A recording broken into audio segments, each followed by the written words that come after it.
Orai bai mote, orai mai na malewo iyo. Orai mote iyo. Oh ina lewo, mama ina malewo iyo. Orai mote iyo. Orai bai na malewo iyo. Orai mote iyo. Mana planga no masa ya dinu fire. Asisemo. Oya asisemo kula baya.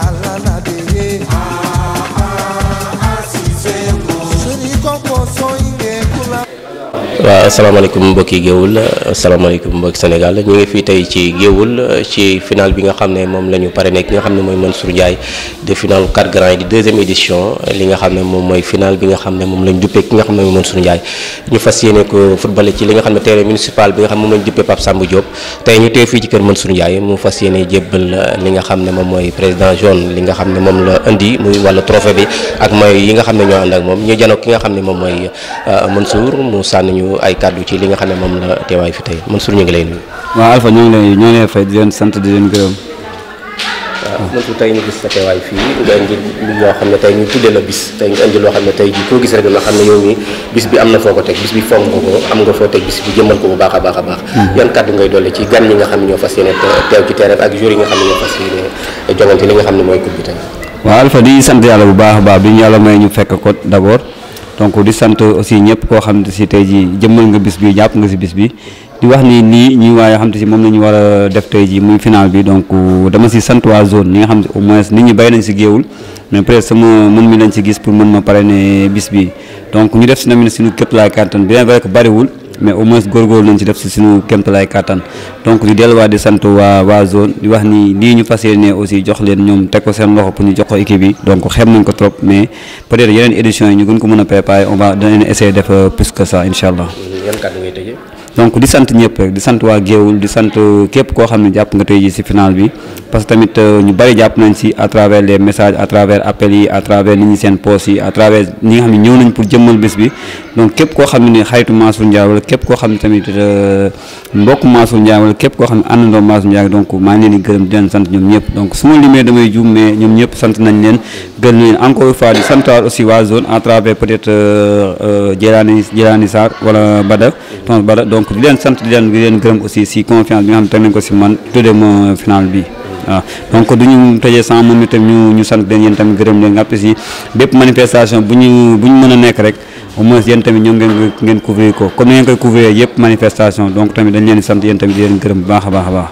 waaw merci ñi nga xam ne ñu janab ki nga xam ne moom mooy président jaune ji lii tey ñu gis nga teew fii ci li nga xam ne mooy Kër Mansour ci li nga xam ne tey ci coupe bi nga xam ne moom ngeen ko tuddee woon tey mu war leen a jëbal yi nga xam ne moom la jël macha allah muy loo xam ne gis nañu lim ci financé lépp tey ci bis bi tey yan yéeg nga am ci bis bi tey. waaw salaamaaleykum ñu ngi leen di sant donc yéeg-yéeg bi moom mooy satisfaction parce que suñu nekk président zone aussi ñu woo Mansour mu soutenir ñu aussi donc loolu sport Géoul la ko defal mais ñun aussi en tant que président dafa am gërëm boo xam ne c'est personnel parce que tey bu nawetaani neexul wala amul trophée c'est vrai que ni zone bépp engagé wu mais ki si bopp bi la ñuy wax peut-être moo amul ay parrains yu ko tegal donc dégg naa ko léegi mu ni lu tuuti li mu def mais Bada mi mooy suñu doyen si nawetaan yaakaar naa ni Bada mosul am benn 4 grands boo xam ni indi nañ fi lu toll nii mosul am 4 grands benn tournoi la boo xam dañ ko doon jàppee joxe yenn somme yi peut-être ak les 2 finalistes mais nga jox équipe yëpp ba équipe bi qualifié wul sax daf ko jox trophée loolu aussi mosul am si 4 grands aussi donc dañ koy gërëm di ko ñaanal yàlla aussi parce que nit buy def lu baax aussi di ko def si jeunes yi donc ñun aussi dañ ko war a ñaanal yàlla ay moyens gën a yokk ba ñun aussi buñ ko soxlaa wala jeunes yi soxla ko donc mu soutenir ñu quoi donc loolu moo doon kàddu yi ma amoon donc waaw di woo gars yi rek di woo gars yi donc ñu suivre exemple si Mansour parce que quoi qu'on puisse dire aussi bon man de toute façon du xaalis jógewul si moom dugg sama poche mais nit tamit su dee ku baax la des fois tamit nit gi da ngay am grandeur wax ni kii ku baax la ndax dëgg yàlla heure bu ñu ko woowee aussi parce que xaarul ba échéance yi ñëw rek mu teg coupe 2019 moo nekkoon parrain 4 grands donc kon day def si sport parce que joueur la woon donc donte tulli rek la mënoon nag donc loolu la ñuy tëjee daal. jërëjëf ngeen dégg kooku doon Djily ngeen dégg ki am wax kon mi ngi koy jébal li nga xam mooy président bi mi ngi jébal li nga xam président bi moom mooy li nga xam ne moom la tegal li nga xam ne mooy équipe yi war a jongante ngoon.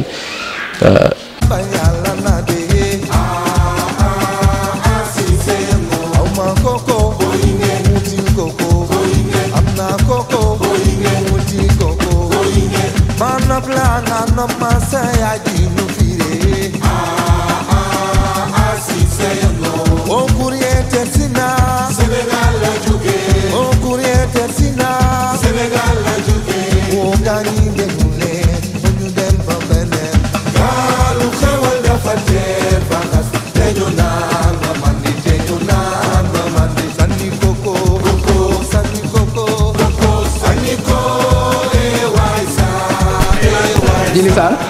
président ODCAV Daouda Thiam trésorier zone le parrain Mansour Ndiaye moom nga xam moom lañ tuddee bis bi moo ñëwoon seet si nuyu leen kii mooy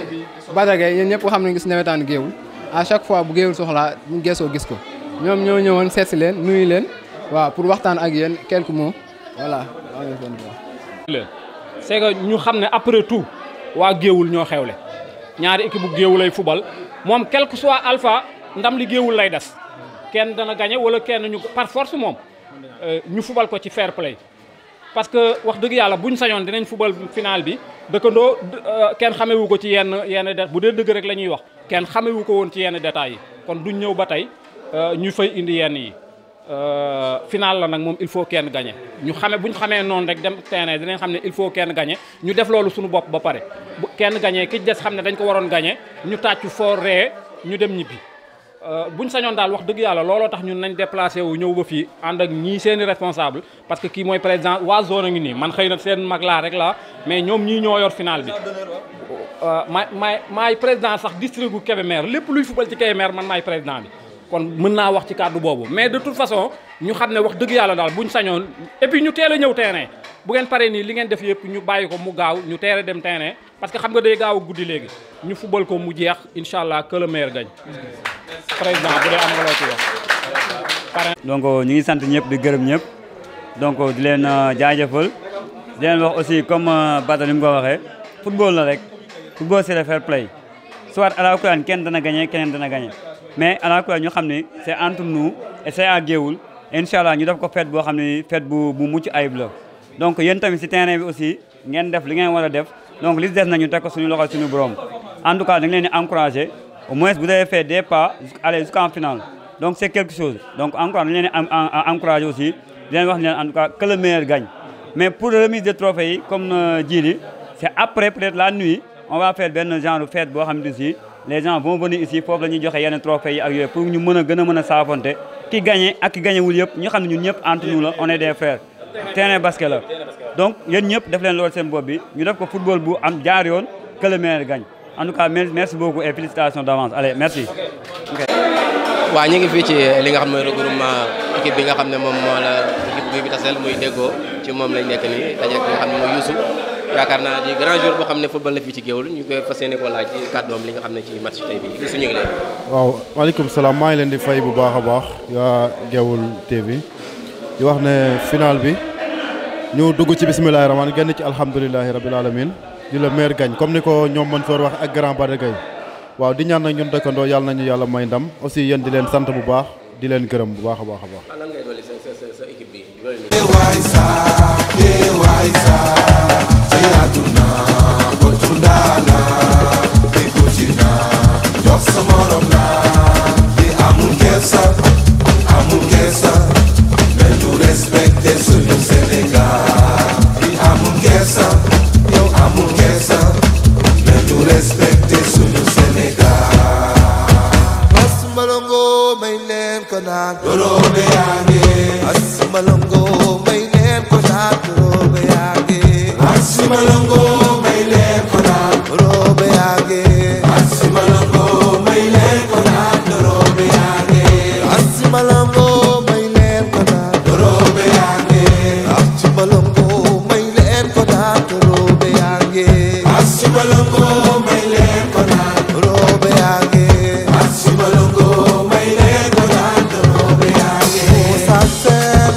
La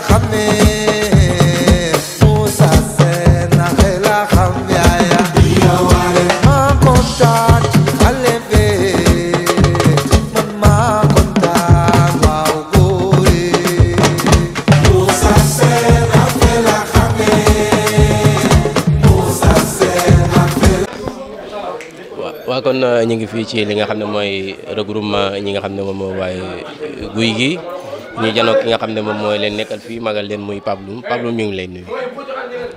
ñu ngi leen di ziar salaamaaleykum wa rahmatulah ñu ngi leen di dalal bu baax a baax a baax a baax di kontaan tamit di bég lool wax dëgg yàlla ndax lii man de maa ngi koy doog a gis tëgg nañ fi final bu ne dëgg rek la yàlla bëgg mosuñoo am lii ku ne jaar nga fi mais mosut a am ndax lii dafa bokk ci yëg-yëg te àdduna nit lu mu ci mën a doon bu la defee lee teranga taxawal waxe ko ku ci ne la may wax rek laay waxaat ku ci ne la ngay am yàlla la koy jox mais yëg-yëg mooy àdduna lii mooy mbir nit boo fayee boo yëgee nit ki doomu aadama bi nga yëg ko da ngay fekk ca la mu ne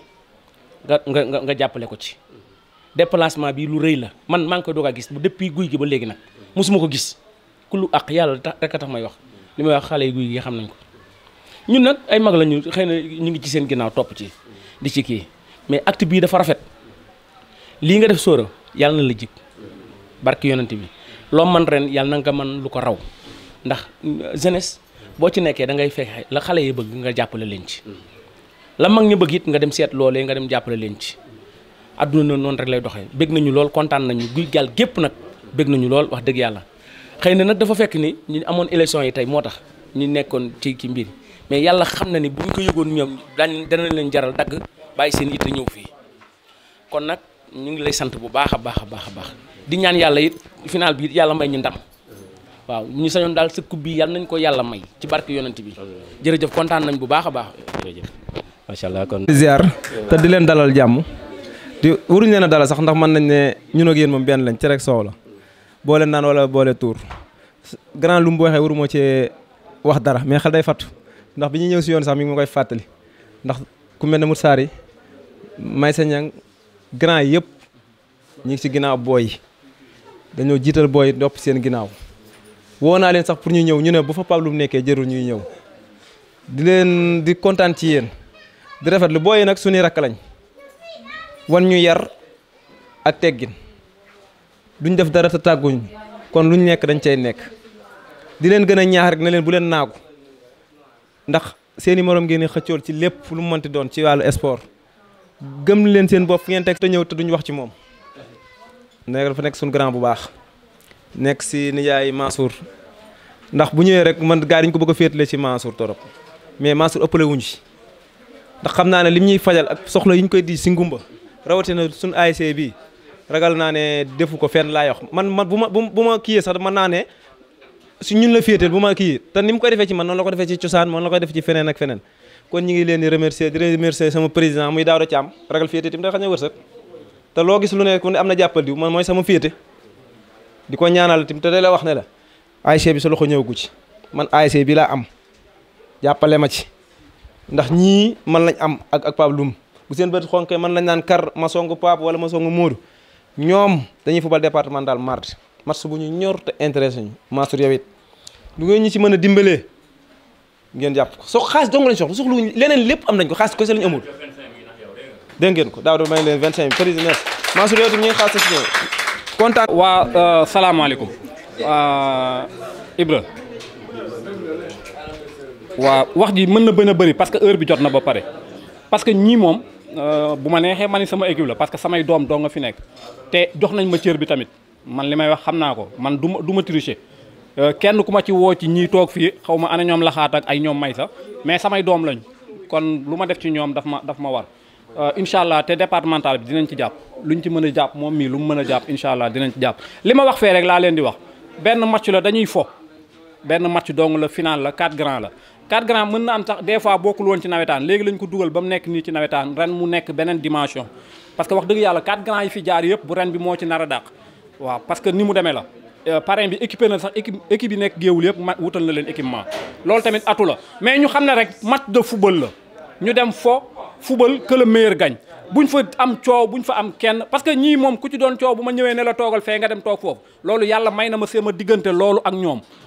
loolu moom yàgg na du guy gi nii ba guy gi dee guy gi ba léegi ku ciy coow bu ma ne laa demal toog nga dem toog loolu même bu ma dëkkul guy gi am naa atu boobu ci guy gi ñu ñaan rek ni ngeen ko doon defee ñu defewaat ko noonu bu ngeen demee ngeen football que le meilleur gagne loolu dong la ñuy ñaan parrain bi xëy na bu amee lu mu ciy kii mais heure bi moom jot na ba pare. maaleykum donc ñoo ngi nuyu ku nekk sa tur ak sa sant donc di leen jaajëfal di leen féliciter aussi si parcours bi ngeen def ak si final bi c'était pas évident parce que seeni morom nag ñoo fi nekk donc ngeen dem ba yàlla def ngeen nekk final boo xam ne si peut-être man maay am parrain bi donc tey jii dama leen di gën a ñaax rek di leen wax ne comme ni ko Bada waxee léegi sport la kaf la fo la ree la tey jii alaakulaa seeni morom nag ñoo nekk fële si beneen équipe bi seeni rak seeni mag am ñoo xam seeni dëkkandoo ñoo si nekk donc fo ak ree la que le meilleur gagne et incha allah dina am un vainqueur dina am un vaincu mais tamit vainqueur bi xam ni peut-être suñu borom moo ko jàppale aussi ak ñi muy àndal mu gagné ki ñu gagné aussi mu xam ni tamit tey du woon bisu ndam bisu defet la woon ñu jàpp ko noonu xam ni sport la donc ñu ngi leen di gën a ñaaxaat dina wax ni leen football bi nañu ko def si fair play donc te xam ni guy gi moom ak dëkkandoo yëpp suñu équipe lañu donc c'est la même chose on est dans la même famille donc ñu ngi leen di gën a ñaax di leen féliciter aussi si parcours bi ngeen def di leen wax ne après finale bi tey on va organiser benn genre fête bu ndaw au niveau place publique terrain basket bi comme ça dañ leen woo yéen ñëpp parce que foofu la trophée yi di amee foofu la lépp di amee donc tey jii ngeen gagné ngeen ñàkk ba gagné aussi ñu ngi leen si woo ngeen ñëpp ngeen ñëw si loolu pour que au moins la fête soit belle et incha allah danañu mën a permettre beneen prochaine fois ñu gën a redoubler d'effort gën a yokk aussi suñu li nga xam ne moom la ñuy teg si panneau yi donc ñu ngi leen di encourager donc di leen wax ne que le meilleur gagne en tout cas merci beaucoup. ginnaaw bi ñu sante yàlla julli ci yonent bi sant suñu ñaari waajur di sant bu baax dëkkandoo yi di sant ñëpp parce que comme bis bi biñ ko commencé ba léegi ñëpp a ci jàpp wax dëgg yàlla ñëpp a ci jàpp ñëpp a ci sonn di ñaan yàlla rek yàlla nañ ko commencé ci bisimilahi rahmaani rahim àggale ko si alhamdulilahi rabbil alamina bañ tagaat yeneen coupe di ko tudde di ñaan rek ndax waajur moom ñaan rek la am ak njabootam di ñaan yàlla xéewal yi ak sutura bi gën a bari ba mu mën leneen lu mu mën ren bu déwénee rek yàlla na mën lu ko ëpp ci daraja Seydina Muhammad. ñu gis tey coupe Cargran bi jeunes yi nga xam ne ñu nekk ci géew bi xale yi tey ñu jël coupe bi sargale ko ki nga xam ne mooy sa doom tey gan yëg-yëg nga am ci li nga xam ne moom la xale yi mu bay def. xanaa kontaan rek macha allah Mansour seen moroom la rek moo tax xam naa ñu tudde ko loolu moom am nañ ci mbégte bu baax a baax a baax di ñaan yàlla yaakaar ji ñu am ba tudde ko yàlla bu yaakaar boobu tas rek waaw yàlla bu yaakaar boobu tas man day moom li ma koy wax man day maa ko jur waaye li ma koy wax chaque jour mooy ne mënoo am lu ëpp ngumba mënoo am lu gën a kawe ngumba ndax ngumba gi fi nga juddoo fi nga yaroo te lépp loo def feneen nag fu dul fii rek man loolu du lu ma neex su ma sañoon lu mu am ci suba ba ca ngoon rek bu dee fukk rek buy def juróomi ngumba la koy def waaw loolu daal man laa koy conseillé te wax dëgg yàlla moom it amul rëy amul benn problème waaw yàlla nañu dund waaw xanaa di ñaanal ñëpp rek di sant ñëpp di ñaanal ñëpp di wax yàlla nañ ko teewe ay déwéni te ñëpp fekkee yéen tamit di leen sant bu baax a baax wax dëgg yàlla yéen moom da ngeen a jàpp Mansour rek bëggal ko seen bopp waaw yàlla na leen yàlla fay ba seen chaîne bi nekk ay télé te daraja Seydina Mouhamed gërëm naa ñëpp sama mbokk yëpp ñëw nañ tey jàpp si bis bi ñëpp fi nekkoon jàpp si liggéey bi ñaanal naa ñëpp gërëm ñëpp wasalaam.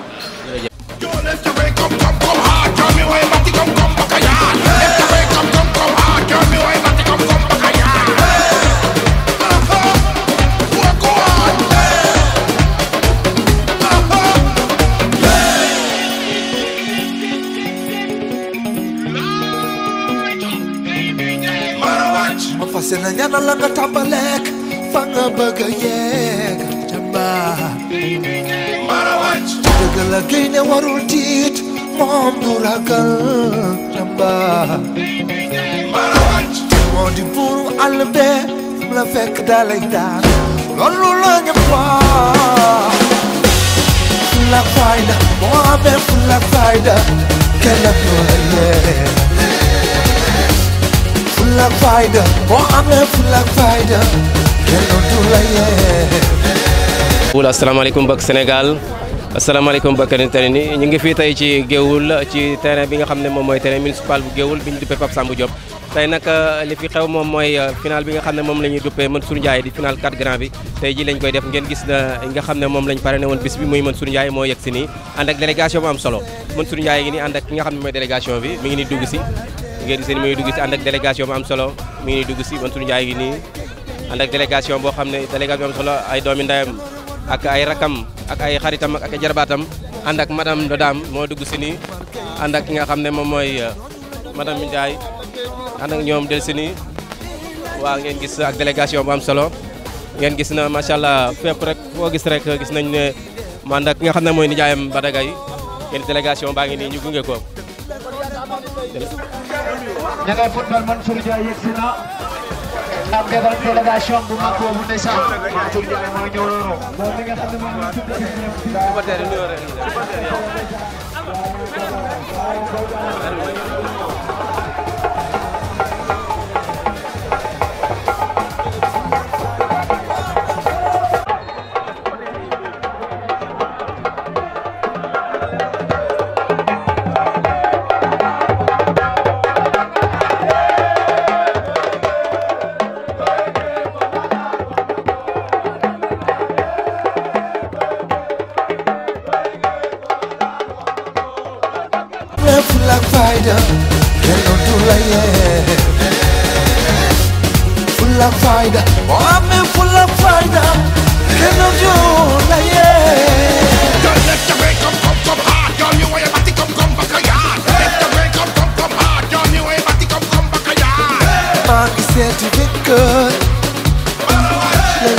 Sénégal,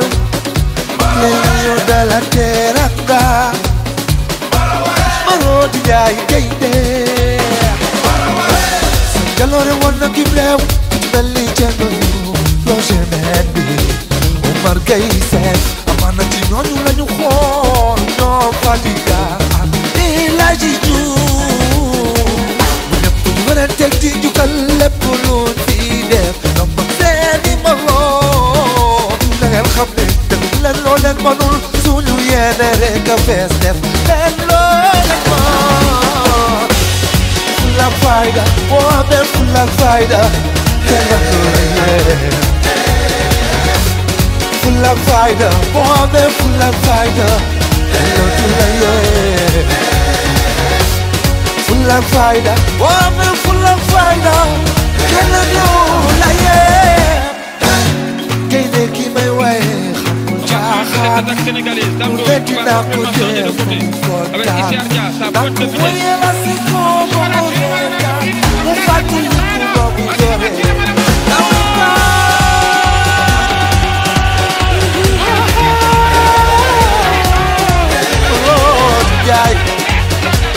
Boroti Njaay gaynde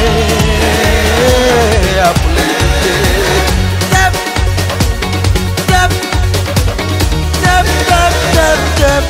Def mu sore def Sénégal def mu sore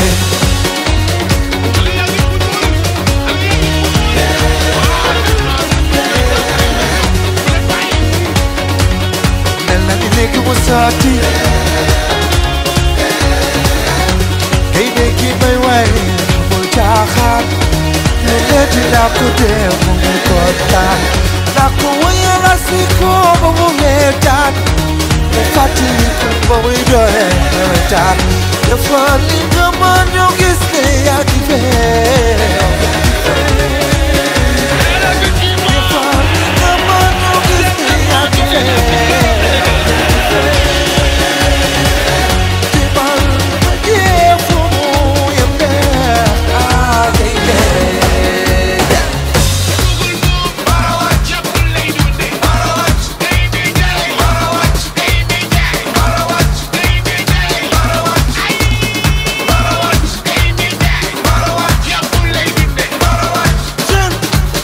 ñi ngi janoog ñi nga xam ne ñoom ñooy arbitre bi ñoom ñoo yor li nga xam ne moom mooy match bi tey ji ñoo ñooy maître du terrain bi tey lépp loo xam ne rek moo fi def ñoom ñoo ko war a dogal tey ji ñu janoog ñoom sëñ bi ñu ngi leen di nuyu. waaw ziar.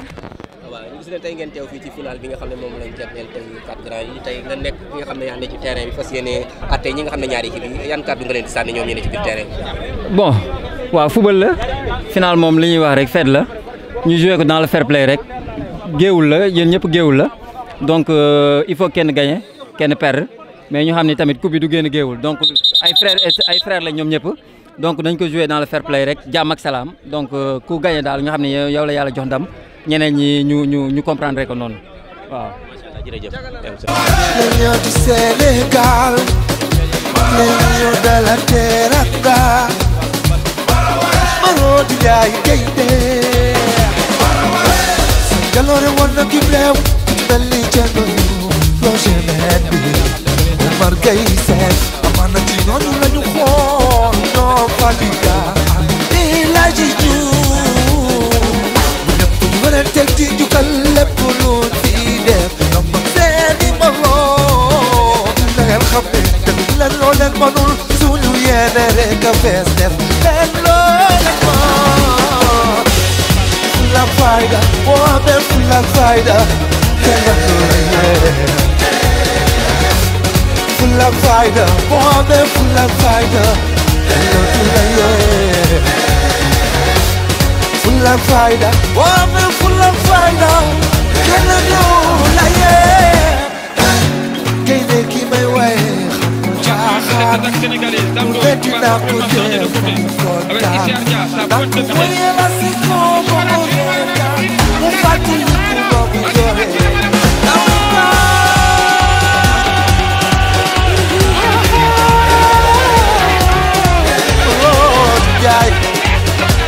Marodi Njaay gaynde apule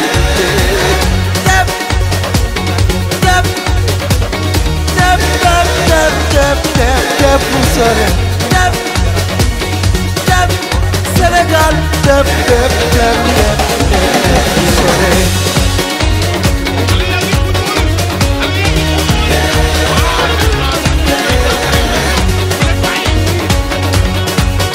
Léegi mu saati gaynde gi may way amul caaxaan, lu ne dinaa ko def mu kontaan, ndax ko waye la si ko ba mu reetaan, mu fàttali ko ba muy joxe nawetaan, dafa li nga mën ñu gis ne yaa ngi fee.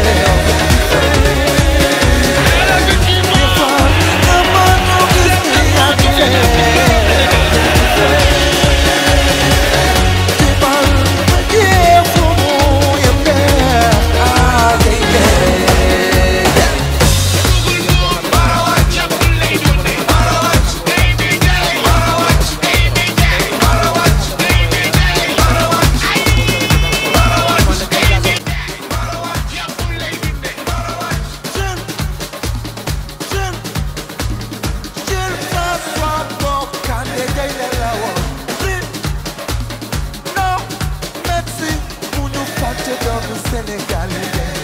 nit ku baax teew fi moom it yor bal bi di wane ne fàtteegul moom it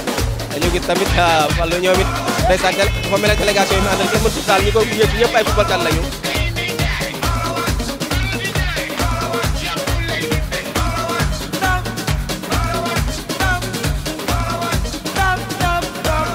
ci rond central bi def waaw coup d'envoi bi waaw moom la fasee def waaw joxe na coup d'envoi bi waaw kon dem bay waaj a dellusiwaat di yéeg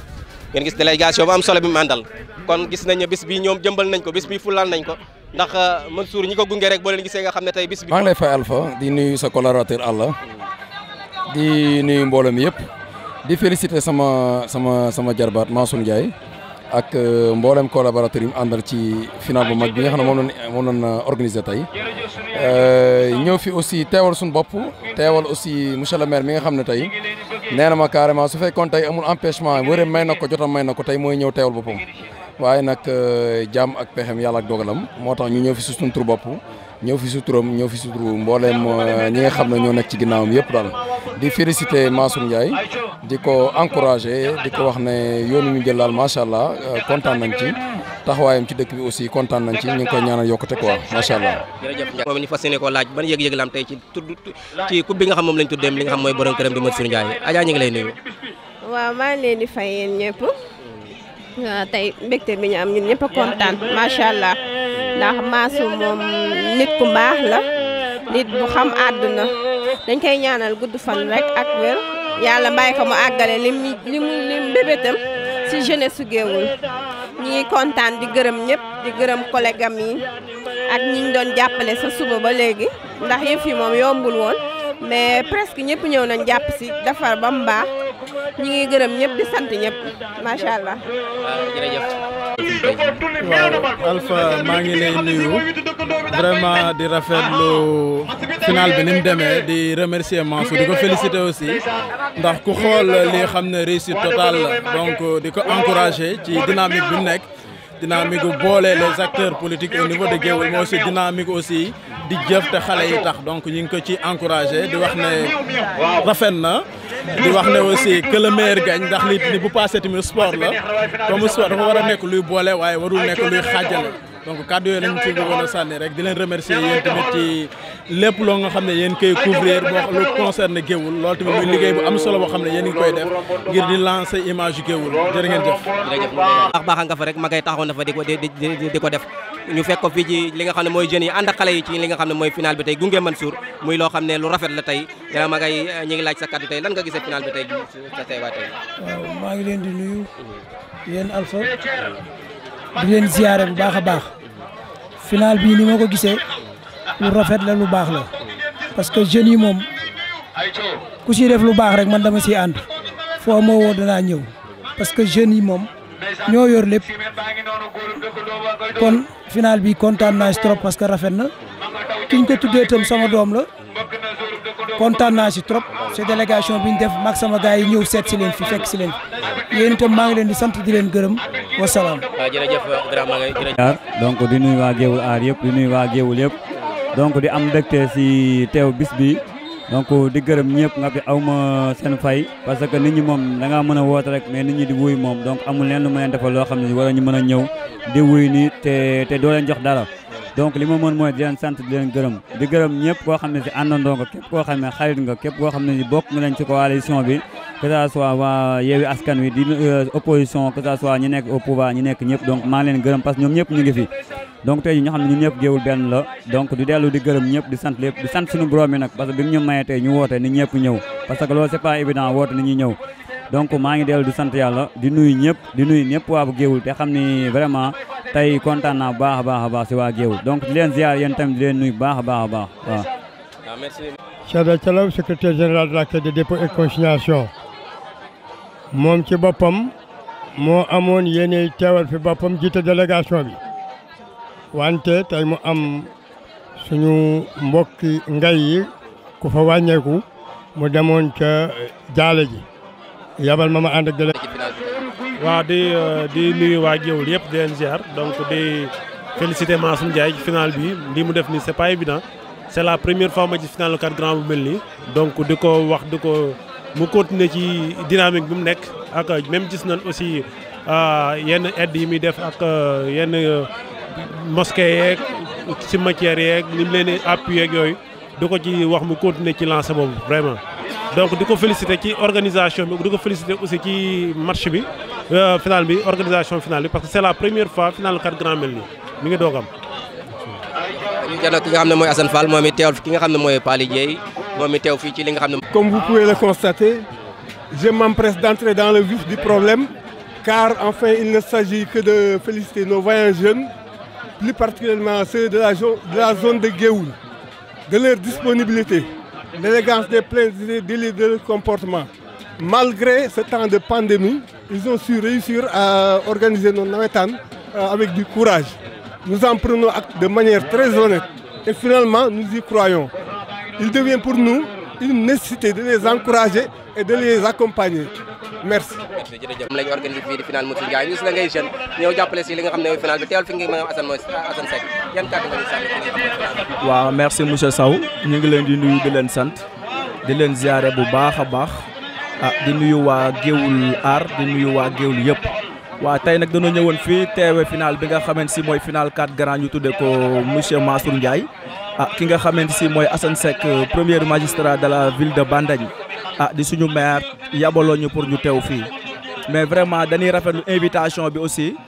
di xam ne di wax ne rek Géoul ak Bandagne benn la waaw dañuy rafetlu invitation bu baax a baax a baax moom nag aussi bëggoon na ñëw xam naa ni mais puisque doo ko fekk ci ay xat-xat moo tax mu jox ñu otoom vraiment jox nu lu ci war lépp nañu dem leen ngeen teewal ma foofu ñi ngi ñaan yàlla nag match bi ni mu commencé ci fair play mu jeexe ci fair play et que le meilleur gagne incha allah kontaan nañ bu baax jërë ngeen jëf merci beaucoup. merci jërëjëf.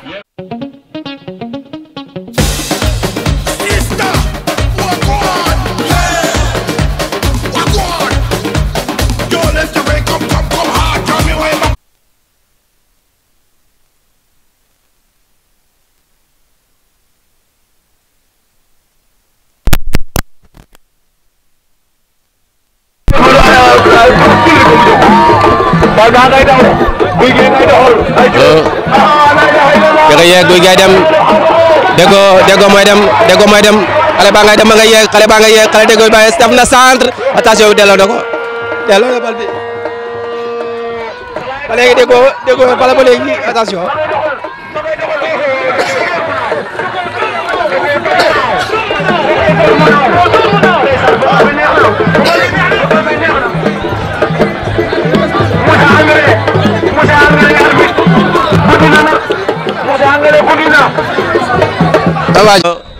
arbitre na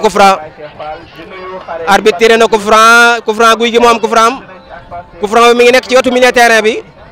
am na joueur Déggo bu tëdd ci suuf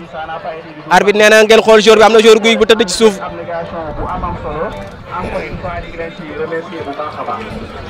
tiram dëkkandoo mooy door li nga xam ne mooy deuxième tiram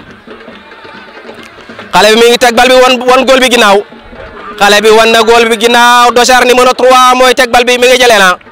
xale baa ngi njaaj mi ngi dox ndànk di jëlee na wan bal góol bi ginnaaw wan bal bi ginnaaw xale baa ngi wan bal bi ginnaaw numéro 3 bi mooy Cheikh Abdou mi ngi jëlee na ma ngay daw Cheikh Abdou ngay daw ma ngay daw xale baa ngay daw door na ot luñ tiré lu mu tiré bi bala lan la dafa dugg na waa Déggo dëkkandoo door na deuxième ku ne raté na benn Gouye Gui door troisième tiram xale bi teg na bal bi woon bal bi ginnaaw di jël élan ma ngay daagu ndànk di jël élan Dossar numéro 3 moo koy door ma ngay jël élan xale baa ngi jël élan di xool góol bi di xool bal bi mi ngi xool góol bi di xool bal bi ma ngay daw xale baa ngay daw ma ngay jaaj ma ngay daw door na ma ngay daw oh la la la la la góol bi jàppoon na ko waaye bal bi mujj na dugg dëkkandoo mi ngi jël élan Dossar numéro 15 mi ngi door góol bi génne na ko dëkkandoo raté na ki nga xam ne mooy troisième tiram dañ ko door góol bi génne ko dëkkandoo raté na troisième tiram da ko door góol bi génne bal bi góolu Gouye bi moo jàpp nga xam ne mooy troisième tiru dëkkandoo góoru Gouye Gui bi jàpp na troisième tiru dëkkandoo bi ñu ngi leen wax ne ñu ngi fii ci Géoul tey ci terrain municipal bu Géoul ci tournoi 4 grands yi nga xam ne moom lañ tuddee Mansour Ndiaye tey def délégation bu am solo tey jii andi fi trophée boo xam ne gañ naa ñëw fii ci Géoul tey xale yi di ko jongante ci diggante dëkkandoo ak ki nga xam ne mooy Gouye Gui xale baa ngi jël élan numéro 16 mi nga jël élan ma ngay door moom mi raté na ko Gouye Gui raté na quatrième tir nga jël élan door na dugal na quatrième tiram Gouye Gui mooy door li nga xam ne moom mooy cinquième tiram bu ko ratee dañ koy gagné bu ko ratee bu dëkkandoo dugalee gagné Gouye Gui mooy door cinquième tiram Dossar numéro 14 moo koy teg jël na bal bi góol baa ngi dox wut si ko waaye dellu na ci ginnaaw góol bi arrière na arbitre bi nee na ko foo jëm dellu sa camp xale bi mi ngi teg bal bi di xool góol bi mi ngi teg bal bi xale baa ngi jëlee la Gouye Gui mooy door Dossar numéro 14 Gouye Gui mooy door cinquième tiram Gouye Gui moo nekk nii xale baa ngi jëlee la ma ngay daw wuti bal ba ma ngay daw dugal na ko tir bu rafet Gouye Gui dugal na cinquième tiram jeexal na 5 tir yëpp Gouye Gui dugal na cinquième tiram ci gagné ki nga xam ne mooy dëkkandoo xale bi numéro 8 bi mi ngi jël élan arbitre bi nee na ko delsil door mi ngi jël élan xale baa ngi jël élan dëkkandoo mooy door cinquième tiram ma ngay door xale bi door na cinquième tiram dugal na ko door na cinquième Gouye Gui Dossar numéro 16 moom mooy door mi ngi jël élan xale baa ngi jël élan ma ngay daw dugal na ko bit bu rafet xale bi dugal na bit bu rafet Gouye Gui xale bi dugal na bit bu rafet kon ki nga xam ne mooy dëkkandoo capitaine bi mooy door Dojar numéro 7 capitaine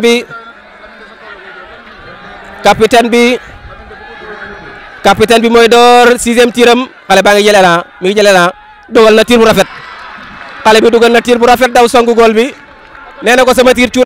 ma ngay daw raté na ko Gouye Gui raté na tiram Gouye Gui dese na benn tir ci 7e tir la ñu tir Gouye Gui raté 7e tiram bu déggoo doore dugal gagné la raté match nul Samba Diop tey ñu tëdd fi finalu 4 grands ci diggante ki nga xam ne dëkkandoo la ak ki nga xam ne mooy Gouye Gui raté na 7e tiram dëkkandoo mooy door 7e tiram bu ko dugalee day daal di gagné Gouye Gui xale bi teg na bal bi numéro 17 xale bi nga jël élan ma nga jël élan dugal na ko xale bi dugal na ko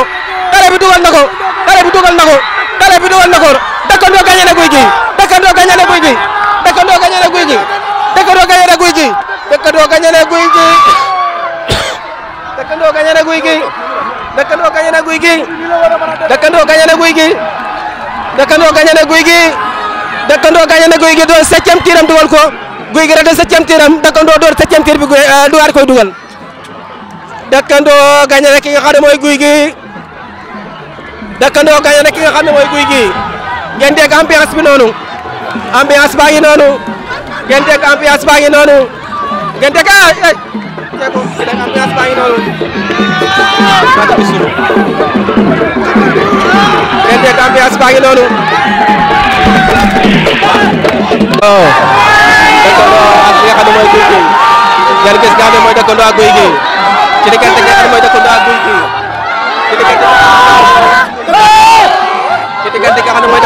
Gui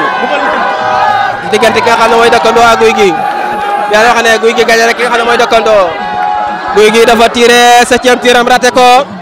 Gouye Gui door 7e tiram gagné ko muy match bu am solo muy final macha allah bu am solo final bu nekk.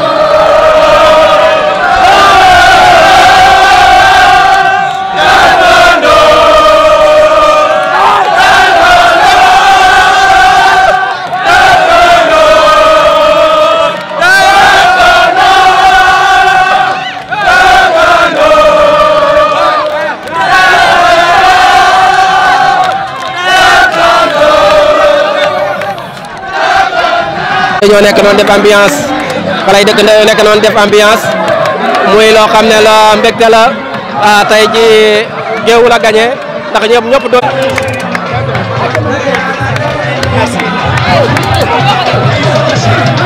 kontaan naa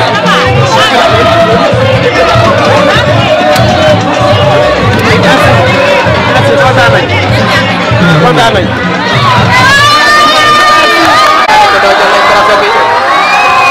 waa dëkkandoo jël nañ seen trophée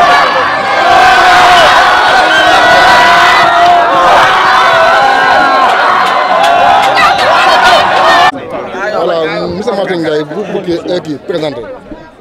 man c'est El Hadj Mansour Ndiaye donc dëkk Géoul donc doo doon parrain si final 4 grands bi nga xam ne zone bu Géoul moo ko tëj fii si gaa Géoul. monsieur Martin Ndiaye tey lan mooy sa sentiment bi final bi jeexee. waaw un sentiment de fierté un sentiment aussi de satisfaction parce que tamit nga woote nit ñëpp ñëw wuy si donc c'est une fierté donc étant donné que du am kenn koo xam ne da nga fay ñëw fii nga jox ko xaalis donc mu ñëw ñëpp peut-être dañoo ñëw ngir sama jëmm ji donc c'est un sentiment de fierté mais aussi de satisfaction aussi lan nga mobiliser tey si final bi. waaw li ñu yàlla jox yëpp mobiliser nañ ko suñuy xarit ànd ak ñun suñuy am du jàmm ànd ak ñun ñëpp ànd see ñun moo tax tey jii final bi mu mel ne mu demee nii parce que ñëpp jàpp nañ si du man kese mais y a beaucoup de personnes yoo xam ne si samay am du jàmm samay xarit ñu jàpp si woon. tey ci wàllu sport nan la ñu war a mën a taxawoo Géoul ba moom ay infrastructure yu baax. waaw Géoul je pense que waroon na dépasser fii tamit peut-être am nañ stade mais on s'attend à avoir plus que ce stade là on s'attend à avoir un stade avec tribune demain avec gazon synthétique demain aussi avec projecteur parce que tey sport Géoul ni mu développé au niveau département Kébémer donc war nañ mën a développer dépasser stade bi nga xam ne tey jii dañuy louer ay tentes pour mën a def suñuy final donc on attend à avoir plus que ce stade bien vrai que c'est bien mais on attend à avoir aussi des tribunes on attend à avoir un pelouse synthétique mais aussi des projecteurs inchallah. kon donc terrain bi am na lu impacté sur le niveau football à Géoul? Waaw, je pense que Géoul commence à y avoir tous parce que c'est ça que nous jeunes qu'on doit faire pour au moins inciter nos frères nous moom lañu war a def si inciter suñu frères yi à ce que ñu ñëw gën a gëmaat sport bi parce que sport Géoul dee woon na benn instant mais yii dana tax tey jii mu gën a développé suñu amee yeneen infrastructure nag ak yeneen matériel si stade bi dana gën a tax nag Géoul football bi gën a dekkiwaat bu baax a baax.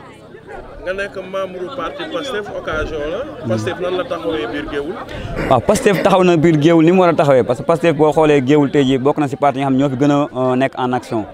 donc si vous demandez le terrain va vous dire moom mën na la koo wax donc Pastef bokk na si parti yi nga xam ñoo gën a actif à Géoul te incha allah noonu la ñuy continuer def ba tey jii ñu jëm si élection yi que ça soit législative que ça soit municipal mais aussi que ça soit présidentielle.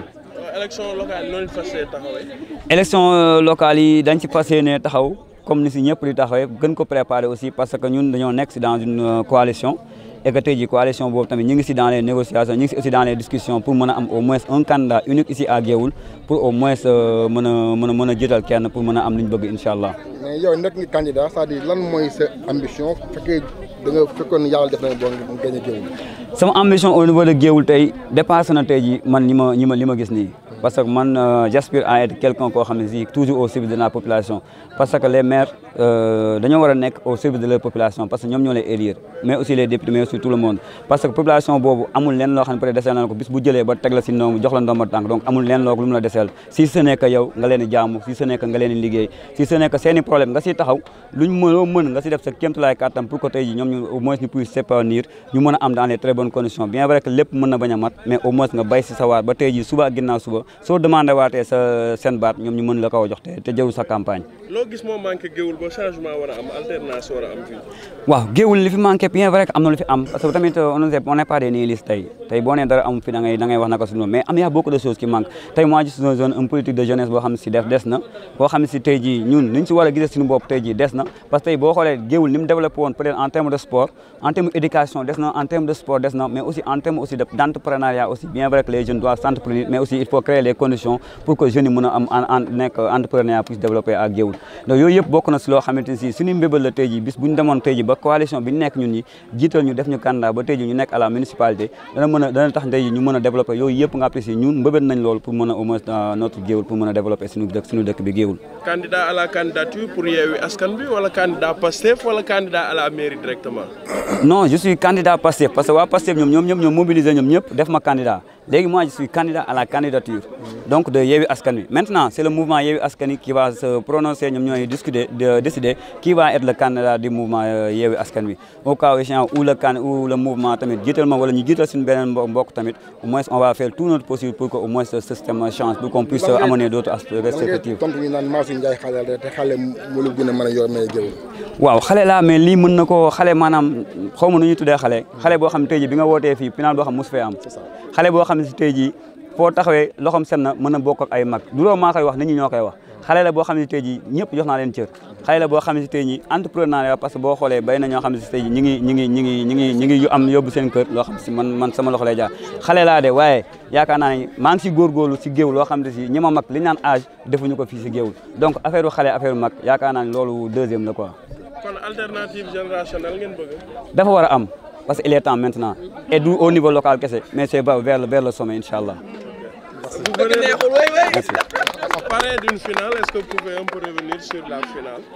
Voilà, la finale, ça a été une réussite totale. Vraiment, moi je ne m'attendais pas à ça. Donc toute la population s'est réunie, toute la population s'est mobilisée comme un seul homme derrière moi. Donc ma modeste personne. Et j'en profite de l'occasion pour me remercier les membres de la zone qui ont au moins m'ont fait l'honneur de me parrainer au moins cette finale. Donc je rends grâce à Dieu au moins qui m'a permis que cette finale soit une réussite, vraiment. Une finale jouée sur un terrain sablonneux, est-ce qu'il y a une politique de développement concernant les sports de Géoul qui manque actuellement? C'est désolant, mais c'est une réalité qu'on retrouve ici à Géoul. On aspire à avoir plus que ce terrain sablonneux. On aspire à avoir des projecteurs, on aspire à avoir une tribune, on aspire à avoir au moins des terrains du gazon synthétique. Parce que les zones où ces infrastructures existent ne sont plus avancées en termes de sport que Géoul. Donc Géoul aussi aspire à avoir toutes ces infrastructures. Et nous allons au moins les moyens du possible possible, essayer de faire le maximum possible pour que ces infrastructures puissent être disposées à Géoul, Inch'Allah. Membre de PASTEF, membre d'une coalition, vous êtes candidat à la candidature pour Yewwi Askan Wi ou pour PASTEF ou candidat directement à la mairie? Je suis candidat de PASTEF, mais aussi candidat à la candidature pour le mouvement Yewwi Askan Wi. Parce que les jeunes de PASTEF sont mobilisés en plus homme et m'ont désigné comme étant leur candidat.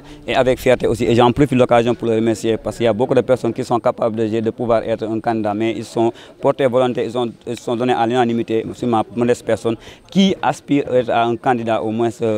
pour la candidature pour le mouvement Yewwi Askan Wi, pour la mairie de Géoul, Inch'Allah. Qu'est-ce qu'on doit changer à Géoul selon vous? Qu'est-ce qui ne marche pas? Bon, on ne va pas dire qu'il n'y a rien à Géoul. Il y a des avancées à Géoul, mais nous on aspire à avoir plus. Parce que 20 ans à Géoul et on se retrouve avec certaines infrastructures. Donc je me dis qu'en 10 ans, on peut faire plus que ça. Donc nous, en tant que jeunes, moi je suis né ici, il y a des avancées qui sont là, mais on aspire à avoir plus que ces avancées parce que Géoul mérite plus que ça.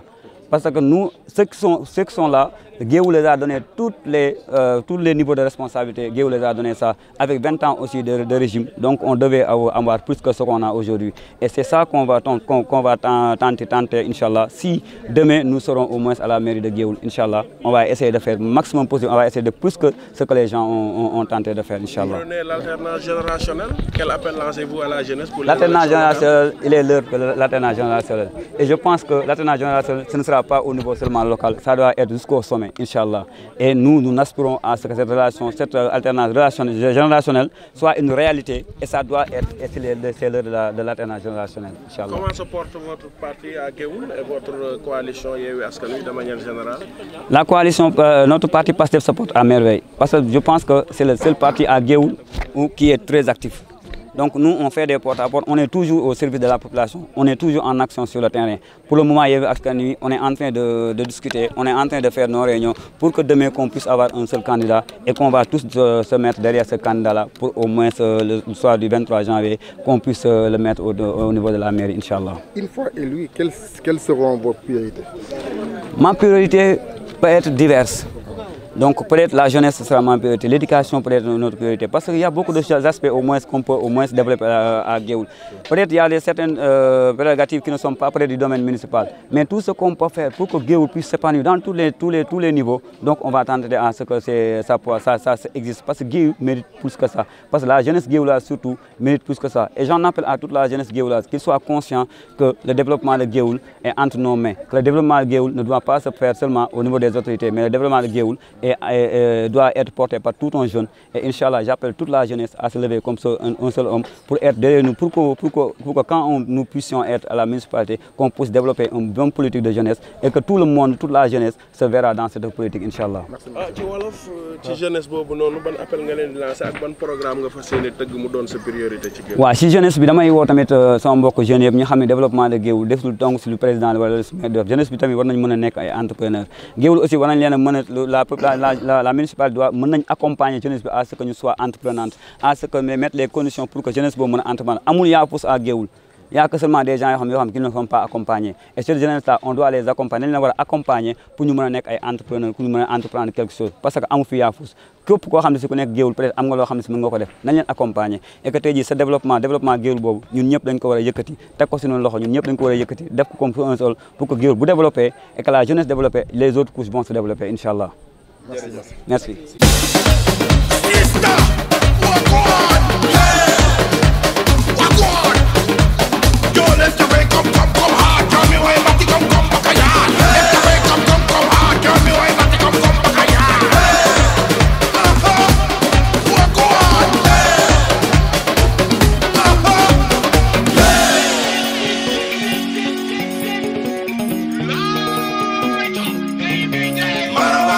Fasena nyana langa tabalek fanga baga yeg jamba marawach degala gine warul tit mom duragal jamba marawach modi buru albe la fek dalay dar lolu la ñepa. Assalamualaikum yeen wa Ngumba. Donc assalamualaikum yeen ñep ñu teew fi donc ñu ngi leen di nuyu ku ne sen tour ak sen sant. Donc di leen gërëm di leen remercier aussi ci seen teewaay donc di leen wax ni leen nañ sant yàlla bu baax a baax bi ñu yàlla may ñu fekke final bi football ko ci jàmm ak salaam et le meilleur a gagné. Donc ñu ngi profité occasion bi aussi di féliciter ASC Dëkkandoo si seen victoire bi di encourager aussi l'ASC Gouy Gui parce que ils n'ont pas démérité donc di profiter occasion bi di leen wax leen yéen waa Géoul événement yu mel nii dinañ ko far di à chaque fois di def pour au moins que la population géouloise puisse au moins s'épanouir puisse di gis seen bopp si li nga xam ne si moom la ñuy yëngatu donc ñu ngi woo ñëpp nag ñu ñëw au moins bokk si li nga xam ne si ñun moom la ñuy sumb ñun ñëpp muy ko tey jii bis bu ñu demee tey jii ba au moins ay jeunes wala tey jii nga xam ne bokk nañ gëm-gëm bokk nañ gis-gis ñun ñëpp ñu mën a accéder à la magistrature si maire bi pour mën a à chaque fois di mën a activité yoo xam ne si yéen ñi maire bi yéen ñi jeunes da ngeen si gis seen bopp. donc ñoo ngi leen di sant si présence bi ñoo ngi leen di gërëm si présence bi di féliciter aussi waaye ASC Dëkkandoo leen wax leen au moins nos encouragements aussi et nos félicitations donc ASC Gouy Gui aussi ñu leen di masawu aussi di leen wax leen vous n'avez pas démérité parce que c'est ça le sport il y a un vainqueur il y a aussi un vaincu donc trophée yaa ngi nii bu beneen yoonee inchallah on va faire le maximum possible pour yeneen ak yeneen gën a bari donc ñu ngi leen di remercier di leen sant di leen gërëm merci beaucoup. moom la ñu jox nii Bada moo leen jolal li nga xam ne moom mooy seen trophée Géoul FC lañ jox lii waaw Géoul FC c'est bon. donc Amsatou mu ñëw jox leen seen trophée. waaw kon ki ñuy remettre li nga xam ne mooy trophée mooy équipe basket bu Géoul ki koy jël si mooy Amsatou moom mooy jël si li nga xam ne ah. waaw. waaw ñu ngi jël si li nga xam ne moom mooy. mooy basket yi la ñuy jox ni seen i maillot moom la ñuy jox seen maillot nii basket yi seen ko ñëwaat seen ballon lañ leen di remettre nii ballon basket yi moom lañ leen jox muy yaakaar naa ne loo xam ne am solo ci Géoul tey li Mansour def wax dëgg yàlla lu am solo la gis leen ak seen maillot yi ñu leen di jox mu ngi waaye basket bu Géoul ñoom ñoo nekk nii ñoom ñoo ñuy remettre seen li nga xam ne seen i maillot waaw Ablaye Fall jox ko ngeen gis loo maye mi ngi noonu loo maye baa ngi noonu ñuy leen di jox ay maye ASC Cosaan Pamboñ moo ko jël si di bleu di rouge blanc gis nga ko mooy Cosaan yaa ngi noonu rouge blanc Pamboñ moo jël si li nga xam ne mooy maye ASC Cosaan rouge blanc yi gis Pamboñ a nekk lu am solo nga gis équipe yëpp yi nga xam ne ñu ngi fi rek Mansour Ndiaye remettre na leen li nga xam ne moom mooy ay maillot ASC Deggo moom mooy moom la ñuy jox mayam nii Ablaye Fall di ko jox gis ASC Deggo tey bépp équipe bu fi nekk rek Mansour Ndiaye jox na la équipement bi mooy ASC Deggo moom lañ doon jox waa Gouy Gui ñoom ñoo nekk nii mooy ñi nga xam ne ñoo doon daje ak ñi nga xam ne waa dëkkandoo te waa dëkkandoo dóor leen ñoom ñooy nekk ñu koy remettre ay mayoom ki koy jox mooy président jaune Djili Sarr moom moo koy jox ki nga xam ne mooy Tafa gis ngeen lii mooy mayo li nga xam ne mooy ASC Gouy Gui ñu jox ko peeru may ak ballon moom moo jël deuxième peeru mayo ak ballon ki koy remettre mooy ki nga xam ne président jaune Djili Sarr moo ki leen koy jox mooy Bada Gaye Bada di ki nga xam ne di Ndiaye Mansour Ndiaye fépp koo gis Mansour rek gis nga fa Bada mu nekk batam moom mooy remettre ki nga xam ne As Diop moom lay jox li nga xam ne moom mooy enveloppe bu dëkkandoo moo nekk ni mi ngi jox enveloppe bu dëkkandoo bi c'est bon ñu ngi jox enveloppe bi ci ba léegi ci li nga xam ne mooy trophée yi ki ñuy jox trophée mooy ASC dëkkandoo moom moo jël remporté li nga xam ne mooy final bi tey jii gis nga Diaw Santos moo koy jox li nga xam ne mooy may ak seen ballon ASC dëkkandoo moom lañ ko remettre ni Père Diaw Santos di ko remettre li nga xam ne mooy may di jox As di leen ñaax di leen encouragé li def kon waa dëkkandoo ñu ngi noonu di ko ci li nga xam ne mooy trophée bi ànd ak ñi nga xam ne ñoo waa dëkkandoo ñii nag ñoom ñoo gagné li nga xam ne mooy trophée mi Mansour Ndiaye tegoon ci diggante dëkkandoo ak Gouy Gui mi ngi noonu fair play ndeysaan Mansour def na lu am solo ci tey ci dëkk bi bay sa Mansour Ndiaye saral na xolu jeunesse bi tey ci dëkk bi Mansour Ndiaye saral na xolu jeunesse bi tey ci dëkk bi nga gis na tey ji képp koo xam ne rek ASC nga ci Géoul tey Mansour Ndiaye jox na la ay mayo kon mu def jaloore joo xam ne lu rafet la li nga xam ne moom baax Mansour Ndiaye di am kontaan ci moom Mansour jërëjëf Mansour xale yi kontaan nañ ci yow jeunesse bi kontaan nañ ci yow bu baax a baax kon Mansour xale yi Géoul am nañ mbégte ci yow bu baax a baax ñu woo ASC ñëw jege bokk askan wi bokk Géoul ñu gis tey lii ñu amoon xew-xew bi nga xam ne moom lañ defoon fii ci Géoul ci li nga xam ne moom mooy final bi nga xam ne lañ doon def muy finalu 4 grand bi ñu parrainé woon li nga xam ne mooy finalu 4 grand bi parrainé ko ki nga xam ne mooy Mansour Ndiaye tey andi woon li nga xam ne moom mooy spectacle fii ci terrain basket bi final bi nag ki ko jëloon mi nga xam ne mooy dëkkandoo football loo xam ne la am solo la jël ko par série mu door ki nga xam ne mooy équipe bu Guy bi tey ñun teew fii ci fi nga xam ne mooy place publique bi ci terrain basket bi ñu nekk tey jii muy xew-xew boo xam ne amoon na solo muy loo xam ne ñëpp kontaan nañ ci mu ngi Mansour jege nekk ci li nga xam ne jeunesse bi lépp loo xam ne jeunesse baa ngi ciy yëngu rek Mansour dana leen ci fekk tey mu sigil li nga xam ne mooy askanu Géoul sigil ki nga xam ne mooy jeunesse bi Mansour Ndiaye ñu am kontaante ci moom képp koo xam ne rek ASC nga nekk ci Géoul rek Mansour remer na li nga xam ne mooy ay mayo kon ñi ngi am kontaante bu baax a baax a baax ci Mansour ñi ngi taxaw ak moom ni Mansour ñu gis xew bi jeex na ba yegg xale yi ku ne jël na sa mayo dem tey gan yi nga amoon ak li nga xamoon événement bi ak yëpp li nga xam ne gis nga ko yan ban mbikk tey nga ñuy jox tey li nga xam mooy askanu Géoul waaw jërëjëf Alpha donc maa leen di nuyu di leen sant di nuyu képp ku dëkk Géoul di nuyu aussi ñi seetaan ñëpp à travers seen télé bi